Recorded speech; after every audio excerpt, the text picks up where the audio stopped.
Hey everybody, Mortgage Drew here. Really excited to show you this today. So this is a ROI calculator for your investors. Maybe they have a current rental and they're curious what their ROI is, or maybe they're looking at buying one. I've been sending this to all of my investors. They greatly appreciate it because it's hard to see the whole picture, all the different income cash flows from an investment property, because it's not just rent versus payment. There's so many other income revenue generating profit centers with rental properties. You've got the depreciation factor, you've got the mortgage payment reduction factor, you've got the appreciation of the home factor. So and then you got your rents, right? So there's 4 different places where you can make rent or income, I should say, on a rental property that factor into your ROI. So this spreadsheet helps break it down for your investors so they can see all of that. So let me walk you through this. Again, I try to keep with the theme here. So orange cells are the ones we're gonna change. If you've worked on other spreadsheets, you should be familiar with that. But let's just run a scenario, okay? So let's say we've got a $400,000 townhome here. Oh, not 4 million. Let's call it 400,000. And let's just say it rents for $22.50 a month. Our taxes, HOA and insurance, 200 sounds about right. We're gonna pay a property manager, let's just say 9%. Rent appreciation is 4%, housing's 4%. I would say that's pretty conservative for the Southern Utah market. Depending on your market, you can obviously adjust that if you feel like, hey, I'm in Boise and we do 10% when it's hot, so let's call it 7. You can change these, that's why they're orange. Income tax rate, depending on how much your borrower makes, this is gonna change how much the depreciation benefit comes to them. So if they're in the the top of the bracket, we can put 30, we can put 35. That's gonna help with figure the depreciation. I would just say most people are 25, so let's just go 25. Down payment, I recommend at least 25% for rents, for cash flow purposes, for rate purposes. But obviously if you got somebody doing 40 or 30, just change that and you'll see that loan amount right below it changes. Interest rates, I'm just gonna go with 8%, keep a nice even number. It's obviously not very sexy, but you can change that as well as rates adjust. And then mortgage term is 30 years. You could obviously change that to 15 if you wanted to look at 15-year, but I would say most investors are just gonna do 30-year to try to match that, to keep that cash flow alive. And then I'm just using a 3% of the loan amount as a default for closing costs. That's gonna be ballpark.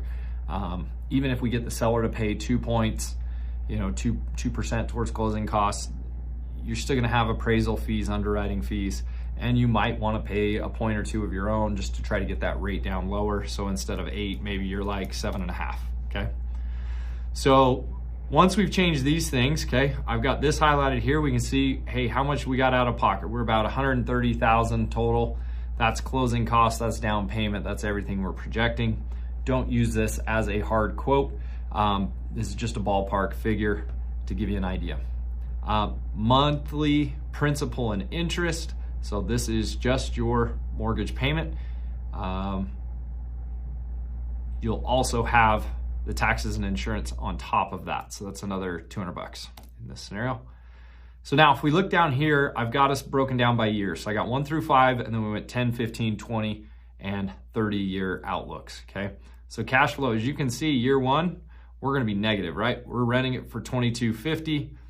We're actually paying $22.57 a month between taxes, HOA, and principal and interest.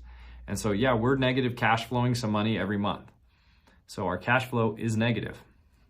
However, between the principal reduction and the depreciation benefit, that's another $5,300. That means you're gonna make about $4,000 in year 1 as a return on your $128,000. So if we come down here, this is breaking out your percentages, right? So you're gonna get a return of 3.1% in year 1. This is assuming 0 on home appreciation, okay? That's why I call our internal rate of return, that no matter what happens with the housing market, prices go up or down, you're gonna get a 3% return on your money. It's not great. But here's where it gets crazy, right? Let's jump to year 10, okay? By year 10, you should be cash flowing about $3,000 a month. That's gonna put your principal, your IRR, your internal rate of return, close to 8%. Now, let's just say, hey, if the home's been appreciating at 4% a year, because that's what we've got it in here at, that's another 15% return. So now if we sell that home that year, our total ROI on this property is 23%. That's per year for 10 years. So that's where long-term investing pays off in the long run. If we're just coming in for 6 months or a year or 2 years, you know, you're really banking on timing the housing market. So that's why my good friend Tyler Bennett, I've based the spreadsheet off what he's taught, and that is it's not about timing the market, it's about time in the market. Okay, if you went over any 10-year period of time, you'll almost always see an average of 4% appreciation in housing. Yeah, obviously you track that down to 2-3 year events, you're gonna have big swings up and down. But if we can go 10, 15, 20-year outlooks, you know, that 4% is very, very stable. And that's how you can get 20, 30, you know, if you held this for a full 30 years, you're talking almost a 50% ROI. That's an annual rate of return. That's not your total rate of return, because you're sitting on $1.9 million in unrealized gain by that point. So that's why this is kind of fun. This spreadsheet is designed, I left this blank so you could insert a picture of the property right here. You can fill out, you know, year built, square footage, bedroom, bath. And if you have other questions or need me to build this out for you, for a client, I'm happy to do it. It's super easy. You know, you can click on these other sheets. It shows you your net cash flows every month.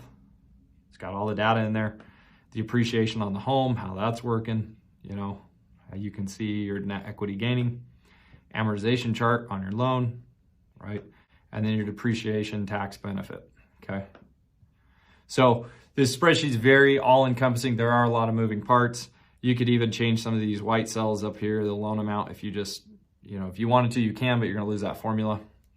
Everything else auto-populates. So really, I would just encourage you to change the orange cells and leave it be from there. If you need me to do it for you, I'm happy to do it, walk you through it, or do it and send it over to you for a client. So let me know. Happy to help where I can, and love to see you guys succeed and win over some investors.